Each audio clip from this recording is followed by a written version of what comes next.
and truthfully, film is used by the government and whoever to program the masses to think and act certain ways. Right. So this is a very powerful tool in the hands of people who don't necessarily have the best interest of Christians at heart.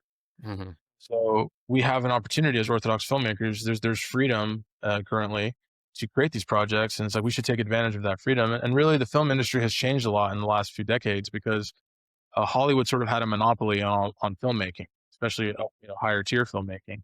Well, now after COVID and after a lot of changes, the film industry has kind of been demonopolized and spread everywhere, and now people can make films in any place. A lot of these different countries and states and cities have offered like huge tax incentives for people to film in their state or city. So Hollywood is becoming a bit like demystified, I guess. It's not as so unattainable and out of reach as it used to be. You know what I mean? It's really just a matter of raising the money, and you can make the project.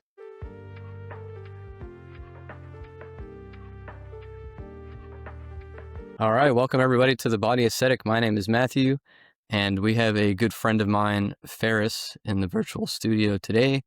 Ferris from H-Town, the city where the skinny niggas die. Slim Thug. Right. If you don't know. So my buddy Ferris here, he's an Orthodox Palestinian, and he works in the film industry. And so we have a really interesting topic today to talk about his experience in film. And he was even involved in the upcoming St. Moses the Black film, which is executive produced by 50 Cent, I believe. And the director, you're going to have to remind me her name, but she also directed Man of God, the story of St. Nectarios that came out a few years ago. So yeah, Yelena Popovich. Yelena Popovich, yeah. Good old Eastern European name. So cool. So yeah, we're going to get into Ferris's experience on that set and larger, experience of being Orthodox in the film industry and what that means in the larger context of entertainment. And then I want to talk to Ferris about his dream goals. So I guess start us off with St. Moses the Black. I know that's something that you worked on. It was last year, correct? 2025. Mm-hmm. Yeah, well, to be able to really tell that story appropriately, I would really have to go back even a little bit further, and I would go back to 2022 when I attended the Theory of Film School under Jonathan Jackson and Father Adam in Katy, Texas. That was really kind of where it all began for me. I always had this dream of being a filmmaker, and especially in the Orthodox sphere.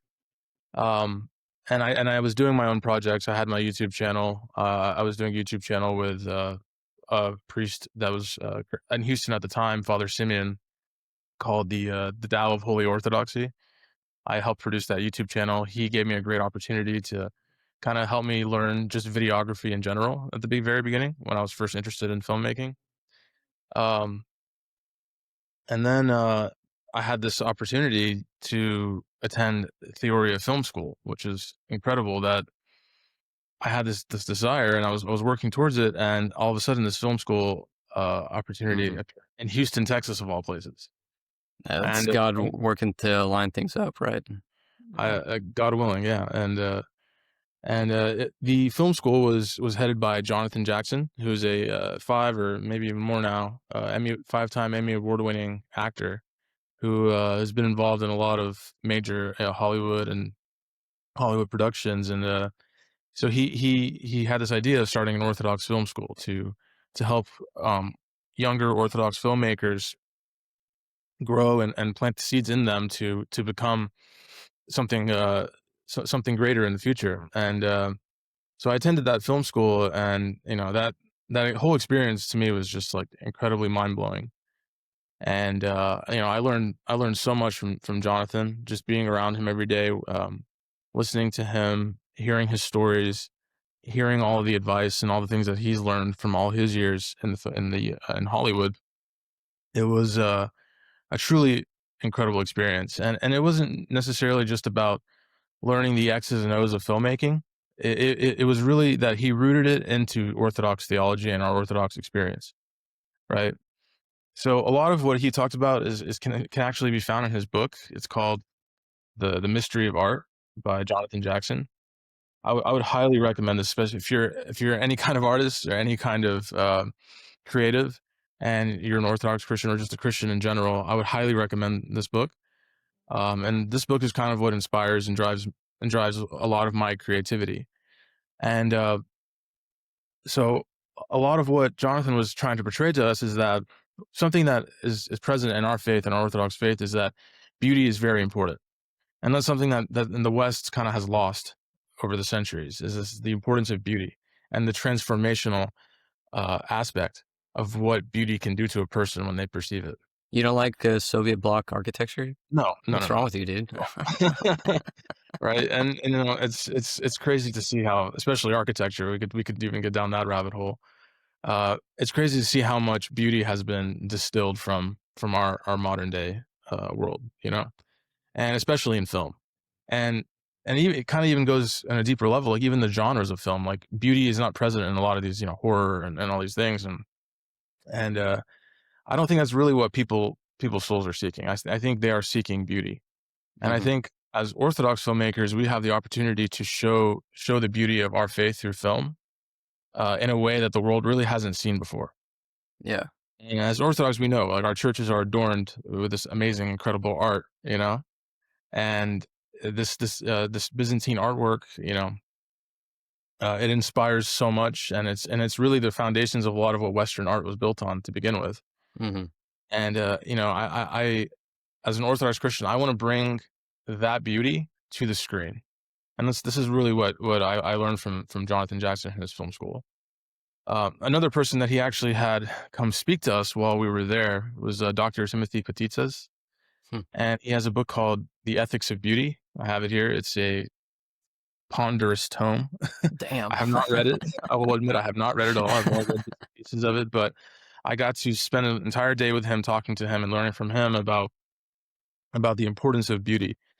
And really, this is where I'm starting at. I want to create something beautiful so that people can have a transformative experience, and so that it can lead them deeper into their walk with Christ.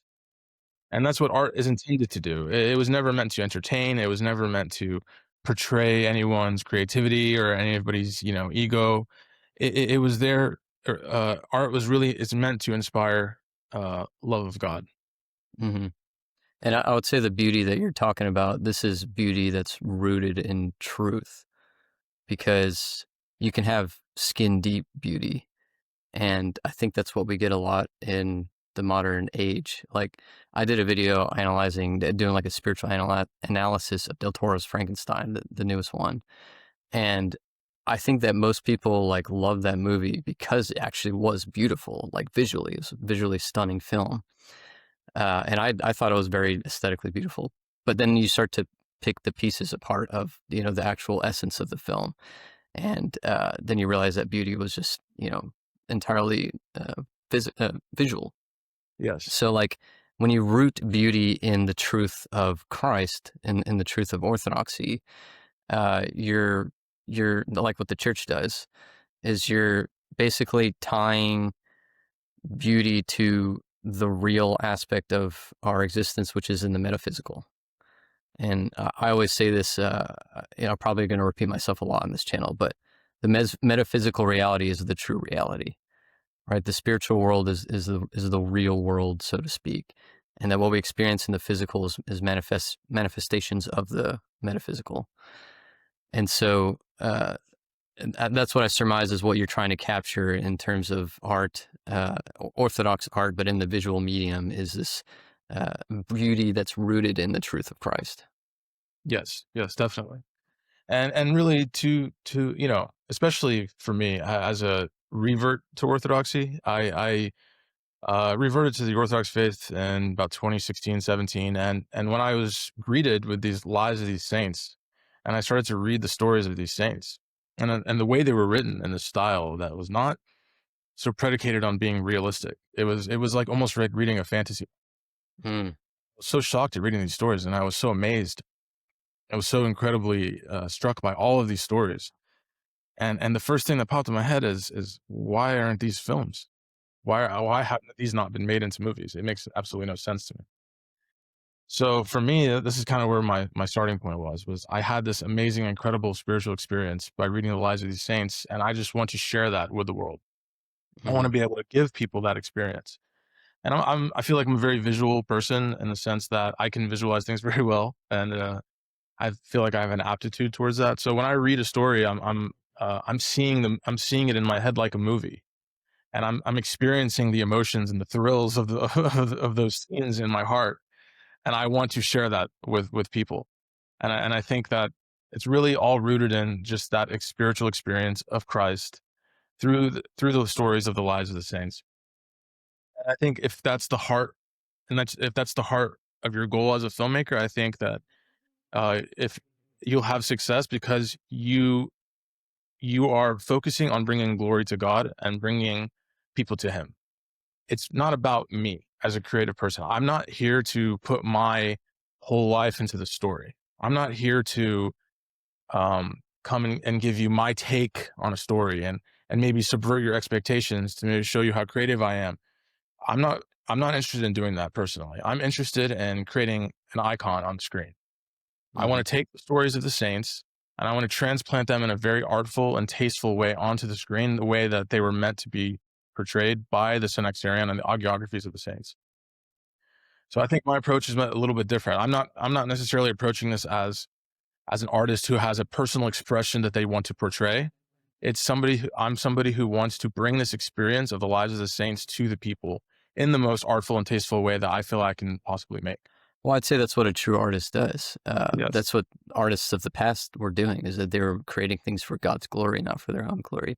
And I think that's a big criticism of why, media sucks these days, is because people are literally just putting um, their own selves. They're writing themselves and their stories and their movies and their own politics, and especially in Hollywood, it's like their own 21st century LA view of the world and media, which can take place in any setting, and it's really jarring when you see modern politics being played out in like a medieval fantasy or something. And you're just like, Yeah. what's happening here? And And audiences can sense that.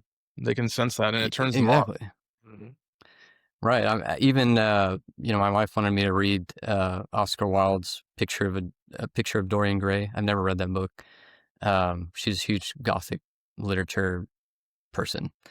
I'm not a big reader, but I told her I'll read it this year. Anyways, in the first like 10 pages, he has this artist character basically saying that he's complaining that artists these days put too much of their own crap into their work. And this is like a, early 20th century book. This is from like 1920s or something, 1910s or something like that. Um, so I think this is kind of like an age-old thing, like an age-old issue. But I'd say, like I said before, that's what a true artist does: is they create not for themselves, but for a higher power, for a greater good than themselves. Which, of course, in Western culture is for God's glory. And, Yeah, I totally agree, and so I'm coming in with this ethos and this mentality, and you know, and as I finished the film school, I began to work on some of my on my own projects, and I was really fortunate to actually to travel to Mount Sinai, right. and Yeah. Tell us about that. I was able to film a documentary with Father Justin Sinaites, who was extremely generous and I was super grateful for the access that he gave me.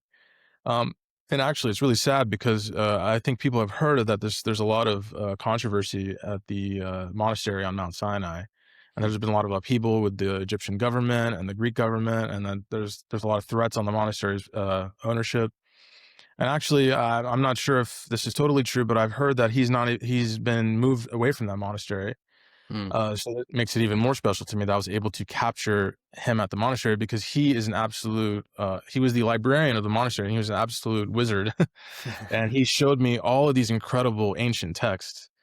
We can link the documentary so people can watch it. But I was able to travel there and he gave me a tour of the monastery. I was able to capture that and turn it into a documentary. And it didn't, it got a decent amount of views on YouTube. I was pretty happy that it got that many views, to be honest. Um, Yeah, it's a but great documentary. I'm gonna link it in the description so people can take a look at it. And just so people know, both I may have non-Orthodox viewers, but even the Orthodox viewers that don't know, this is the monastery that has the burning bush, right? This is the burning bush that Moses spoke to God through.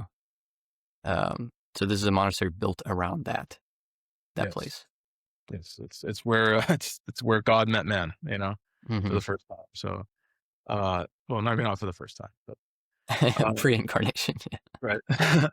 So it was that was an incredible experience, and it was amazing to capture all of that. And I have a few other mini documentaries on my channel from my travels. And so around that time is when I was at church in St. George in Houston, Texas, and I met Yelena Popovich, and You met she her at was St. George? yeah, Really?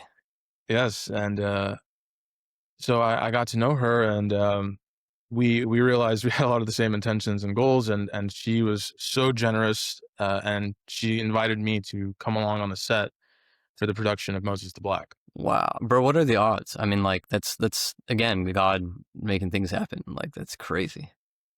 Yeah, and I mean, I'm incredibly grateful to her. She's really an incredible person, an incredible role model, an incredible example for all of us in the film industry.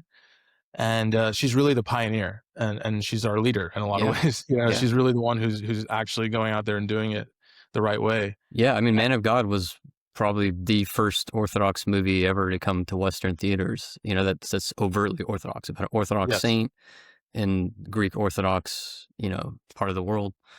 So, and the amount of people, that she touched with that movie, I've seen it just being around her and seeing how many people's lives were touched by that film. I saw the power of filmmaking firsthand, and film is an extremely powerful medium, and it's a combination of all these different mediums, and it captivates you like no other. You know, and it can, and a film can change your life. Like, I've had films change my life, like the Kingdom of Heaven. When I saw Kingdom of Heaven in theaters and I saw the director's cut as a kid, that movie changed my life. I never was the same after watching Kingdom of Heaven. You know, so I was able to see firsthand by people's reactions to her how much her movie Man of God about Saint Nectarios, how much it impacted them, and how many people came to the church and came to deeper faith because of that film. It motivated me even more to want to go down this path, because I see that, wow, there's a lot of fruit to be born here, you know. So I was invited alongside Yelena, and I was able to uh, film the background, behind the scenes content. So I was there for the entire production, and I was able to record it, and it was just like the dream experience that you couldn't even imagine, being able to be on an actual film set after dreaming about it your whole life, and seeing all the working pieces, all the little bits and pieces that all come together to make this incredible thing. To experience that is a an unforgettable experience, a really impactful experience on me and my hopes and dreams. And I'm extremely grateful to Yelena, and I pray that God continues to bless her and her ministry, really, that she does through film. mhm. So And to work with like as big a name as 50 Cent and like, yeah, not, it was crazy to have well, when I first met Yelena, these people had not been attached to this project yet. 50 Cent, Wiz Khalifa, Quavo, all these people had not been attached. So it was just kind of a pipe dream. It was something that we talked about and something that we hoped maybe somebody will sign on. Maybe we'll get this person. Maybe we'll get that person. And then slowly but surely, Wiz Khalifa signed on. I'm like, what? he was the first to sign on. Yeah, Wiz Khalifa was the That's first. wild, man. And I heard the news, and I was like, this whole new world of possibilities opened up to me. I said, what? Like, this Yeah. is really gonna happen. These two worlds are gonna cross over and meet, the hip hop world and the Orthodox Christian world. Like, this is crazy. To kind of realize that was gonna happen was an incredible moment. And then as it continued, it was more and more people. It was Quavo, it was Omar Epps, it was Chukwudi Iwuji, who was in a few Marvel movies. It was then 50 Cent, and 50 Cent is really one of the most famous people in the world. And it's not a coincidence, actually. I don't believe that he's really kind of even reaching the peaks of his fame at this very moment, while this movie is being released under his Mhm. company. Yeah, I mean, So I love perusing internet comments. That's like one of my, you know, guilty pleasures. And so I'm looking through the comments of like 50 Cent's Instagram posts about Moses the Black, and like everyone is like, there's nothing 50 Cent can't do. Like now he's producing movies, and we're so excited for St. Moses the Black. And these are all like mostly Black Americans saying this, and my mind is like being blown. It's like these people have never, for the most part, have never experienced Orthodoxy and Eastern, the original Middle Eastern Christianity, so to speak. Now kind of like being introduced to a demographic that they don't even know what it is, and they're so excited for it. Like, Yeah, and to be honest, it's I awesome. was experiencing this firsthand, seeing these people's reactions to these things for the first time, seeing their first time seeing an icon. Like I was there when 50 Cent, when he first time he saw the icon of St. Moses the Black. Yeah. And, he, I don't wanna speak for him, but he seemed to be very enamored by it, and he's posted a photo of it on his Instagram, and it was really a surreal moment to see that, like, wow, these people are experiencing this for the first time. This is incredible. And this is their saint. This is somebody who is meant, for them, you know? And it was a really beautiful thing to see, and it shows really to the heart of Yelena's intentions, is that she wanted to bring, these people this story because, first of all, they need the story. Everybody needs a story, but this story resonates with them so well, and the Black community in America has suffered so much, and really, the story of Saint Moses the Black parallels the experience of the Black community in America. They were enslaved, and they had to escape slavery, and then they were traumatized by all this demonic assaults. And but throughout that suffering, they found Christ throughout their suffering, and in slavery, they experienced God. Those slaves, when they were being beaten, they were crying out, "Lord, have mercy." They figured out how to be Orthodox without even knowing it, because they were crying out in their suffering to God. So to see these two worlds collide firsthand and being a part of it, it was an incredible experience. I'm super grateful to Yelena, and I'm extremely excited to see what the fruits of this film will be, and what Hmm. will come with us. And to see the joy on so many of these cast members and crew's faces when they realize that there was a saint who looked just like them, who had a story just like theirs, who they can relate to from a completely different world, from fourth century Egypt. You know, Hmm. and it still resonates. Like there was something to that, that they could relate on that level. Oh yeah, And totally. Like, yeah, if you've seen that interview with Father Moses Berry of blessed memory, where he talks about that, um, you know, he talks about his experience being a Black American and going to an Orthodox church, and or no, he thought about Christianity as like the religion of the white man, right? And then mhm. um, he got invited to an Orthodox church and was just blown away to see an icon of Saint Moses the Black, and that was like literally the turning point of his conversion to Orthodoxy. If you haven't seen it, search the YouTube video of Father Moses Berry. It's like a maybe 6.5 minute video. It's I really cool. I actually have an interview with him as well on my channel.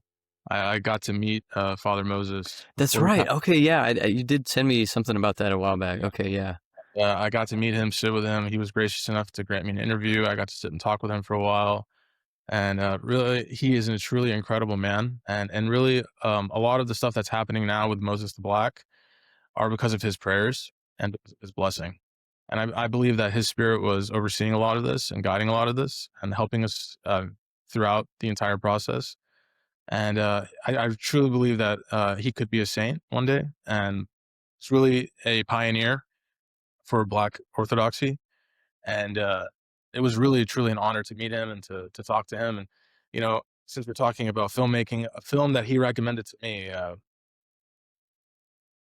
it's called A Cabin in the Sky. And this was right. This was very. This was maybe a little less than a year before he passed away. And he told me to watch this movie, Cabin in the Sky. And he highly recommended it.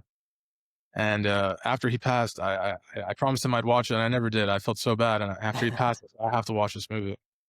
And within minutes, I was just bawling my eyes out damn, to know the story of Father Moses and to understand him, and to watch this movie and to see how he would have related to this movie. It really broke my heart in a beautiful way, and I was just bawling the entire time. And I would highly recommend people who love Father Moses and who know his story to watch The Cabin in the Sky. It's an older film, but truly incredible, and one that he recommended to me personally. Um, Yeah, and like I said, he was very instrumental in Moses the Black from the very beginning, and I'm sure he's looking down on us and praying for us to this day. Yeah. What did you do on the set, if you don't mind me asking? Like, what role did you play? So I was mostly involved with the behind the scenes videography. So whenever you will see any of the behind the scenes content, that's stuff I filmed. Okay. And then Yelena was very gracious, and one incredible thing about her as a filmmaker is that she allows people to co-create with her. And it's and I don't think a lot of people are secure enough in their own creativity to allow others to co-create with them, and she is. And she allowed many people to have their input and to give their 2 cents. And she's very firm about what she wants. She might say, no, that's stupid, that's terrible, get away from me. Or she might tell you, wow, that's incredible, it's amazing, put it in right now. Mm. So there were a lot of things where I was able to say, hey, what about this? And she was like, yeah, sure. No, not this, you know? Um, so I was able to kind of be around and have odd jobs and do things here and there. I was able to foray into casting a little bit. We were searching for Mm. a role, and I was trying to think of a celebrity that we could probably fit into this role, and I was just thinking of who represents like the spirit of like Saint Moses. What kind of like person would represent this story well, like. And for some reason what popped in my it popped in my I was just thinking of celebrities, fighters, athletes, and the first person that popped in my head was Deontay Wilder, the Mm. former UFC, I mean, sorry, WBC 5-time heavyweight champion of the world. And so I said, what about Deontay Wilder? So I looked him up. I got in touch with his agent, and he was super responsive. And Wow. he actually signed on to the project, and he got onto the project. Wow. So it was cool. I got to just accidentally, be involved in some casting, which was really, Yeah. really a cool experience. And Deontay Wilder's an incredible guy. He's a strong believer, and it was amazing to see these people's first experience with the Orthodox faith, to see them being exposed to it the first time. Um, truly, truly an incredible experience. Yeah. That's awesome. St. Moses the Black next Friday, Yes, January 30th in January theaters. 30th. You can get your tickets on Fandango and other websites. Take your if you're an Orthodox Christian, get your church parish involved. Go and get a group and see the movie. Support the film, because the Orthodox film industry is very small, and we need the support, and we need to show people that our stories do matter and that people do want to hear them and see them. So please support the film.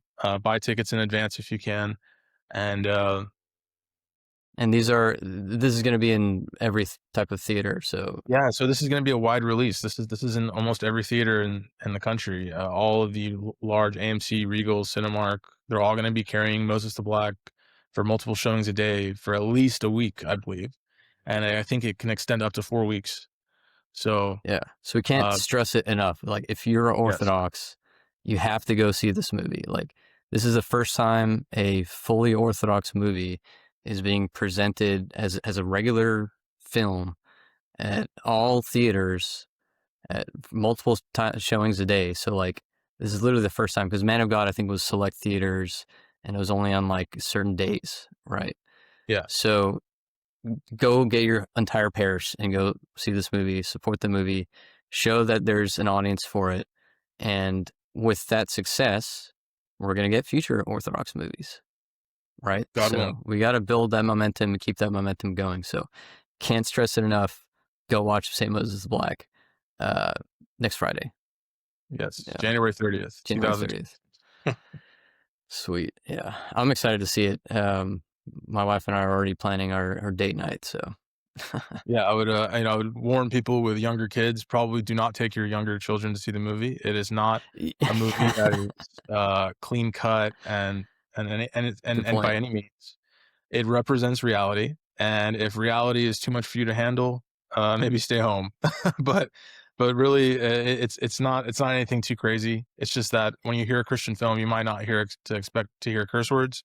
But if you want to be true to the reality and tell the story authentically, you have to embrace reality and understand that this is how people talk in these worlds, and they don't always have to talk that way. That we have a better path forward, you know. Yeah, So this isn't going to be your average Baptist, like, yay, Jesus Christian movie, right? So, no, and that's something that I would like to say something about. And I think that's something that Jonathan Jackson really portrayed well in our and when we talked in film school is that a lot of Protestant filmmaking is all agenda driven and apologetics driven. So there's always this manipulative angle of trying to convince you about something when for us as Orthodox, we don't need to convince you anything. We just need to show you the beauty of our faith. And that's all that we really can do. We don't need to we don't need to, you know, do polemics and explain to people things. That's not what we're here for. We're here to express the beauty of the faith. yeah, actually, I was thinking about that not that long ago, and how, Christ himself didn't really argue. Because I was thinking about apologetics and its place, and I know it does have its place in the Christian faith, but Christ didn't really argue. He didn't really, try to convince people. Like, all he did was literally just tell the truth. And because he's God, he knows truth that none of us know, which is the truth within our own hearts, right? So he was literally just pulling out the truth out of people's hearts, and that was it. And so, as Orthodox, that's all we really need to do is to show the beauty of our faith and to tell the truth. That's our apologetics. That's our ministry and missionary work, so to speak. Right. Right. And it's not always so easy because sometimes you do want to say it, but sometimes saying it isn't the best way. Yeah, Uh, And that's what Christ kind of showed a lot with his actions. So definitely. Well, let's talk about film as a creative form. I like film too. I wouldn't say I'm like a buff or what's the word, aficionado or whatever, but I do appreciate creative pursuits and I do appreciate art. And I'm also a visual person, and what I love about film is communicating a message visually and presenting information visually. For example, like, I can't remember the name of it, but there's like a particular film style that's very intentful, where like literally every object in a frame or in a shot says something. Like, it's supposed to portray something and mean something. Even the framing itself, like the way a shot is framed, is supposed to mean something. And I always love that because you're an image is worth 1,000 words, right? So imagine how many words video is worth, right? right. You have hundreds of images being played back to back. So I think it's a very interesting way to almost like download information directly into people's brains without communicating. And that's kind of what symbology is. Symbolism is like Mhm. packing information in a very efficient, tight visual way that you're literally like downloading subconsciously information into the viewer's brain directly.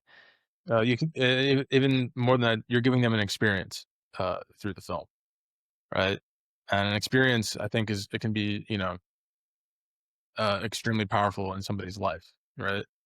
Um, and I think it's obviously it's not just a film that can do that, but as with our current technology, film is kind of, I think, the peak medium in the sense of combining all the different mediums. Mm, Actually, I think video games are probably even in higher form I because completely it's agree. with your own with the person's input.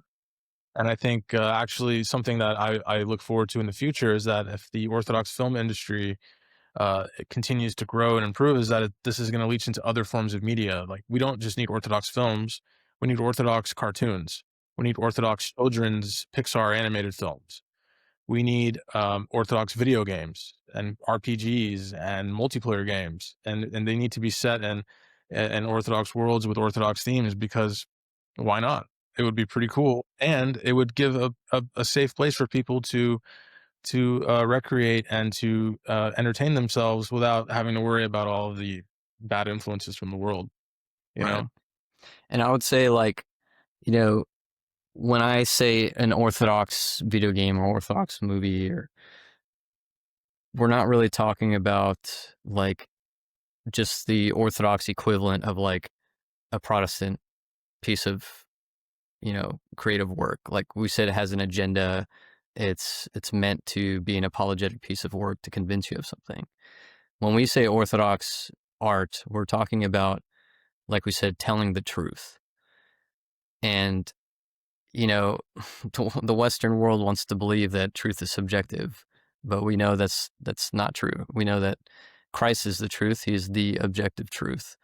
And all truths stem from him, the sort of the source of all truth being God. Right. So when we say Orthodox art and video games and movies and all those things, we're basically talking about artistic and creative experiences that are showing you reality, the real reality, right? The metaphysical reality.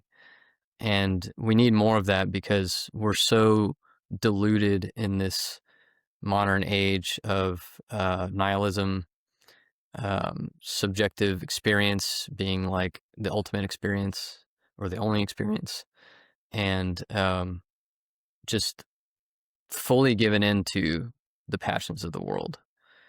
And so to create art that is showing you the reality of the spiritual world, which is that cosmically there's a battle between good and evil, and evil wants to corrupt us, wants to lead us away from truth, wants to deceive us.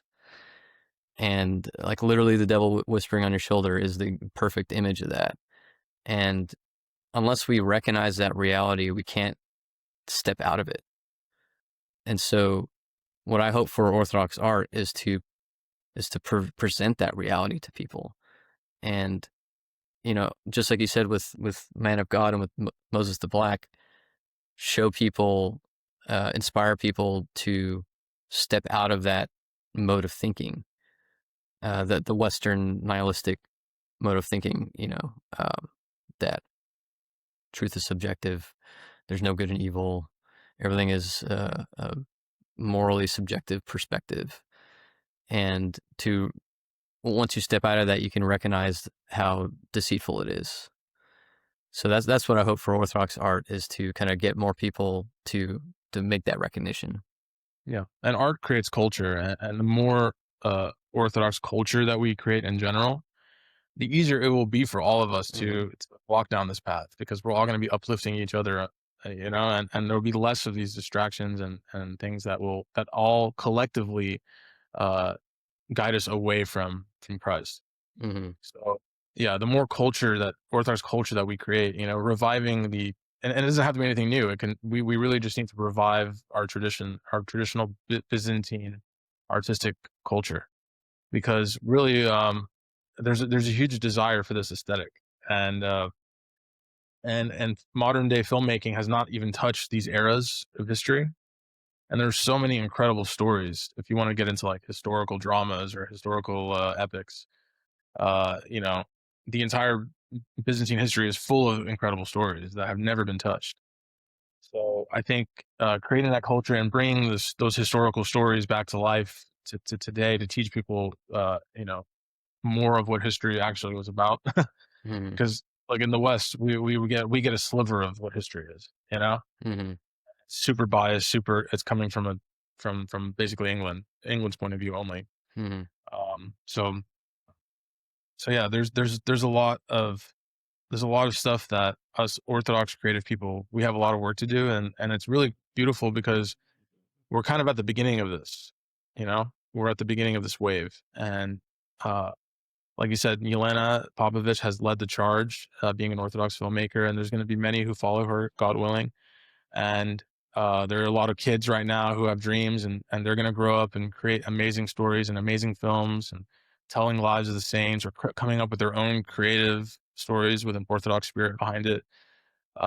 Like there's a lot to look forward to, and actually I would encourage people, especially people that are wealthier and those that are benefactors, is to encourage these people, encourage younger people, especially the younger youth, encourage them and give them resources, give them cameras, buy your church youth group, buy them a camera, and create a movie project night or something, and have them create a short film. That's something we did at our church. We created a short film with the youth of our church. I got together with them, and we sat together. We co-wrote a project. We planned everything. We got the cameras and all the gear, the equipment. We shot the film. We premiered it at our church, and it was a great little learning experience. It was like a little bit of a film school for the kids in our church. And I would encourage the people to encourage the younger people in your communities to be filmmakers, to be artists. But the thing about filmmaking and art is that a lot of it requires benefactors, and it requires wealthy patrons to help artists create what they need. Mm-hmm. So there's this balance of we've always heard the story of a starving artist and seeking patrons for their work, and that's kind of the reality for a lot of people seeking art. So I would encourage people to fund these things, because it's deeper than just creating an art project or creating a movie and all these things. It's creating culture. It's creating a change in the world that, 10, 15, 20 years down the line, a film could change many people's hearts, and you could have a real big change in the world through this culture creation. So Yeah, yeah, definitely, and that's a good point about the needing a patron, right? Because even in the old days, that's how it was, right? Um, and yeah, an iconographer needed somebody to pay him. right, and like you and I are coming from Middle Eastern culture too, because like we come from a culture where it's like there's no support for the arts. It's Right. like no, you're going to be a doctor or a lawyer or an engineer. How dare you talk about being a filmmaker? Yeah. Right. Right. So it's definitely important for us and with our future children and the next generation to cultivate these things, because culture is important, Yes. as we're recognizing, now, if we didn't know it before, to see that our culture dying around us. It has impacts beyond just like, shitty movies or whatever. Like Right. it's literally making people dumber, meaner, like Yes. More cynical, more more depressed, more. cynical. Yeah. And truthfully, film is used by the government and whoever to program the masses to think and act certain ways. Right. So this is a very powerful tool in the hands of people who don't necessarily have the best interests of Christians at heart. Mm-hmm. So we have an opportunity as Orthodox filmmakers. There's freedom currently to create these projects, and it's like we should take advantage of that freedom. And really, the film industry has changed a lot in the last few decades, because Hollywood sort of had a monopoly on filmmaking, especially higher tier filmmaking. Well, now after COVID and after a lot of changes, the film industry has kind of been demonopolized and spread everywhere, and now people can make films in any place. A lot of these different countries and states and cities have offered like huge tax incentives for people to film in their state or city. So it's Hollywood is becoming a bit like demystified, I guess. It's not as so unattainable and out of reach as it used to be. You know what I mean? It's really just a matter of raising the money, and you can make the project nowadays. Yeah. And, So and as much as I hate like, Google and YouTube and all that stuff, I think YouTube is a great platform for that too, because if you get a following and an audience, or you can create your own audience, and you're not beholden to any kind of producer or any kind of studio. And I've seen people make really amazing, you know, film just on like YouTube. yeah, And we talked about patrons, and with Patreon, you can basically crowdfund your patronage. So it's nice to see modern tools being useful in that way to allow Orthodox people like us to create in ways that we could never before. yeah, exactly. Yeah, And it's going to lead to a lot of good in the world, hopefully. Yeah. yeah, totally. So I did a video the other day with John, and we're talking about like movies like Kingdom of Heaven, and I was talking about Troy. And even in a movie that's like, it's not a Christian movie, right? It's obviously a pagan story about the Greeks and the Trojans.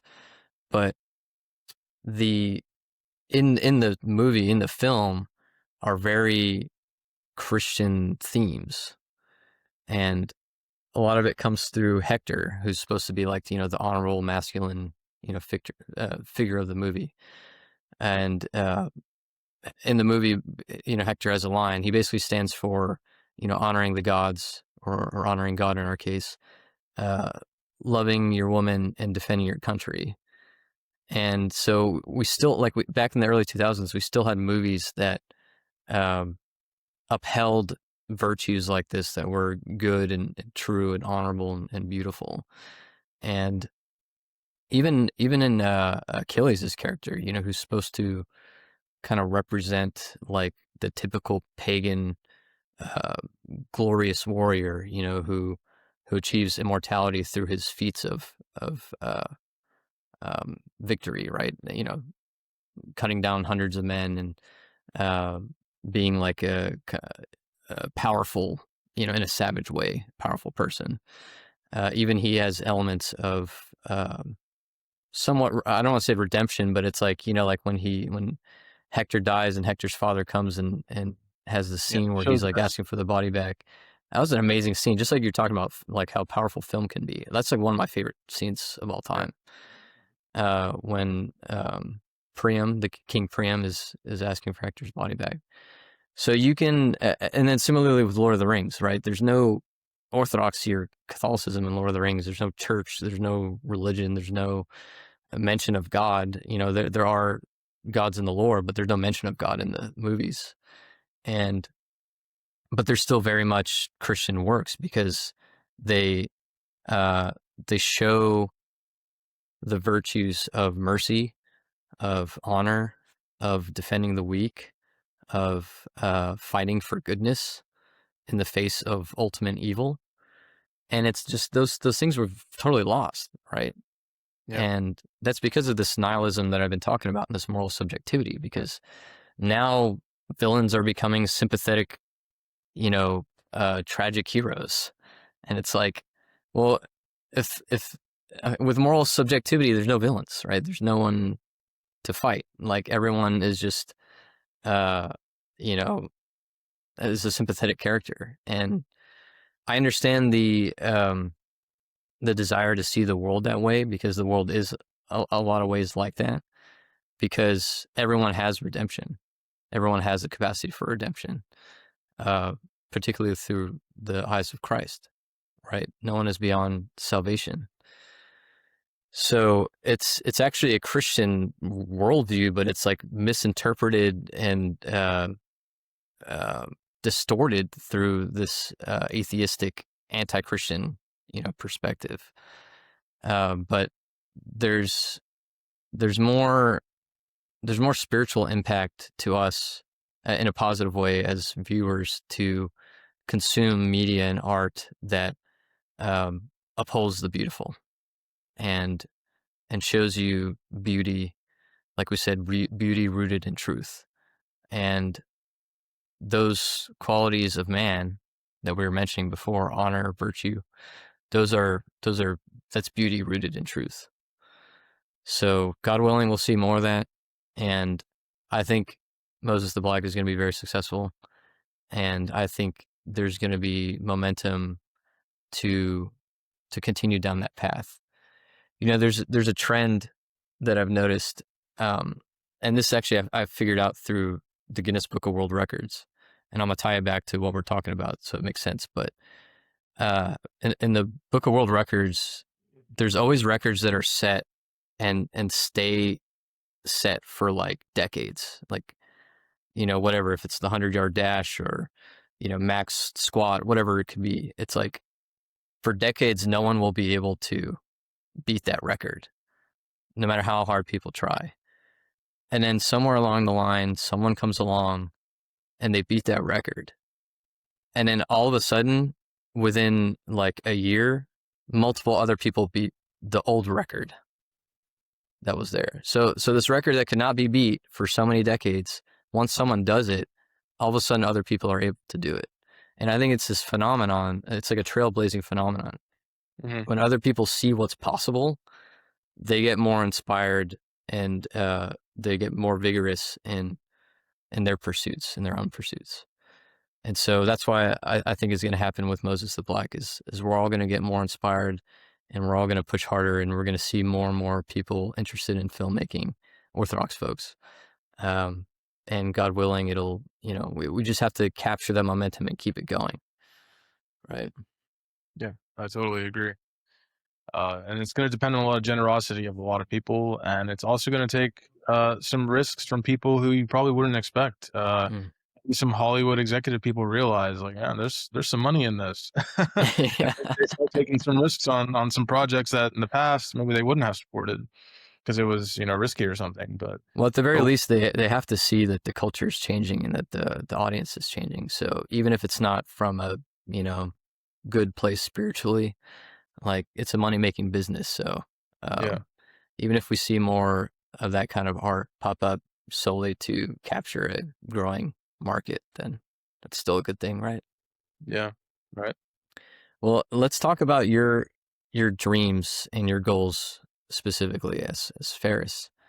Um, if there were no limitations, you had all the money in the world through infinite amounts of patrons. What would be?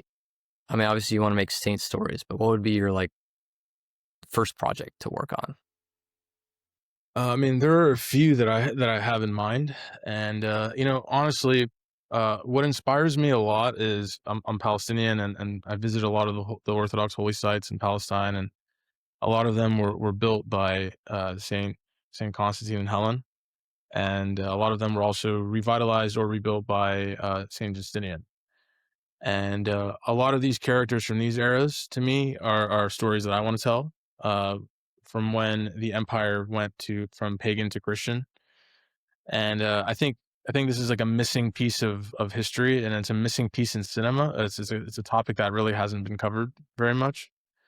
Um, so but to be able to tell these epic stories on this scale, requires a lot of money, right? So it is something that it's going to have to take a lot to build towards, but eventually, I think people are going to see the value in telling these stories. And can you imagine I remember I was young, but when Gladiator came out in 2000, and CGI had kind of reached its pinnacle, and when people saw Rome rebuilt on screen for the first time, and saw the emperor marching through Rome, it was a pretty monumental experience for people to see that on screen.